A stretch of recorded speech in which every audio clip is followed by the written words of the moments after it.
Okay, I have an Inspiron 5447 here that I did a hard drive upgrade on yesterday, and when I started to install Windows, I realized that the keyboard was acting up and only every other button seemed to be working, so I ordered a new keyboard from Amazon, and I'll be installing that now.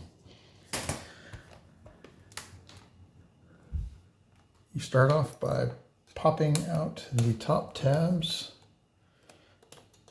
on the keyboard. I don't believe there's actually any screw removal required on this. And then pull it out. And there are two ribbon cables hiding under here. And simply unclip them. One old keyboard.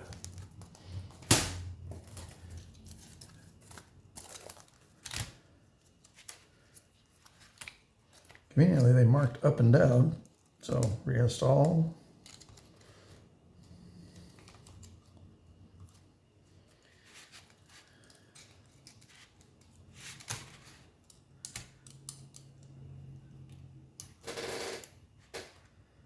Push down the flaps.